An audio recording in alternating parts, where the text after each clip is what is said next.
So, what is the hardest part for kids who have incarcerated parents? I recently visited with the founder and CEO of the Freedom Child Foundation to learn how they are providing support and resources to these children. Take a look.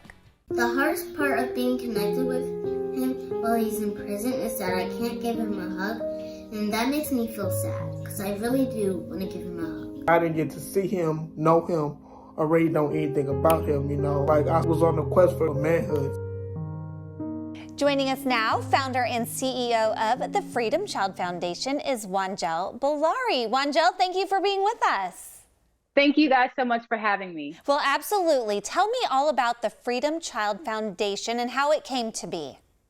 Absolutely. Well, the Freedom Child Foundation is a nonprofit that provides support and resources to children impacted by parental incarceration.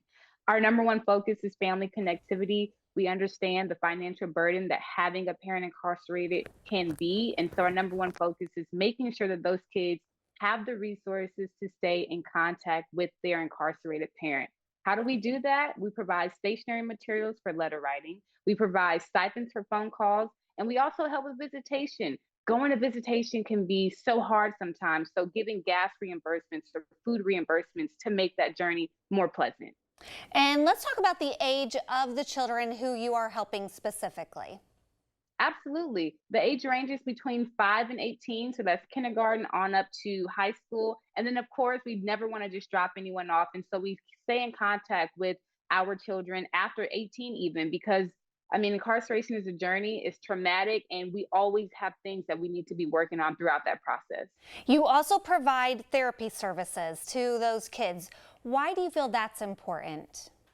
Well, because having a parent incarcerated, like I mentioned, is very traumatic. There's so many emotions that kids feel. When I was 8, I felt abandoned. I felt like maybe it was my fault that my parents were incarcerated. I didn't feel like I had anyone to turn to. I felt super lonely. And so we are able to hit on that traumatic experience head on and provide coping mechanisms and skills.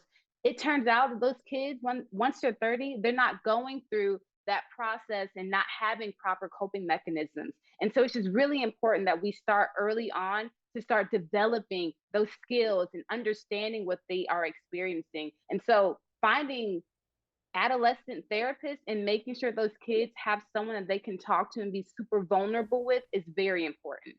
You also host several events within the prison system to really keep those families connected. We're really putting the push out there. Month of Giving is coming up. It'll be here before we know it. So how can people get involved and help make a difference? Absolutely. We love, love, love, love, love to create those experiences in prisons because it helps kids to see their parents not as incarcerated citizens, but as parents. And so it is our joy to go into the prisons and transform them into the Pole Express or the circus or what have you. And so this year we will be doing that again in Texas, and people can really help by donating funds, of course, and also donating stationery materials. We want to arm those kids that even after the experience, you have stationery to write letters and you can send your parents these amazing letters about your experience, or even just crayons, markers, because we do provide coloring as well at those experiences. And so really just spreading the word, donating funds, donating stationery materials, board games, painting materials, face painting, whatever the case may be, they can send it to our P.O. Box. Okay, and we'll be happy to share that with our viewers at StayLiving.tv after today's show. What has been the response been like for these kids and the parents because of the work that you all are doing?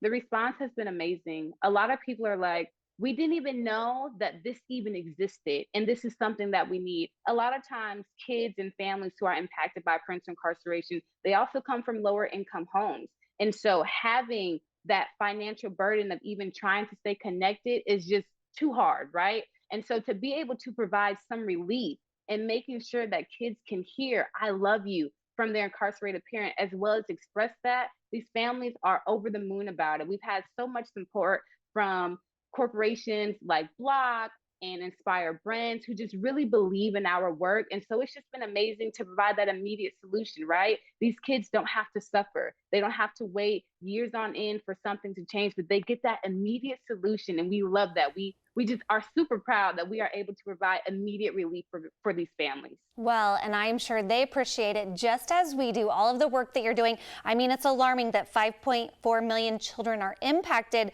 by parental incarceration, but we appreciate you giving them hope and a voice and the therapy services that they may need to lead successful, productive lives. We will be happy to connect everyone with your website. So if they want to, if they have it on their heart to give back and support the work that you're doing, there's a look at their Facebook page that you can also like. We'll be happy to share that at CILiving.tv after today's show. Wanjel, thank you so much for being with us today.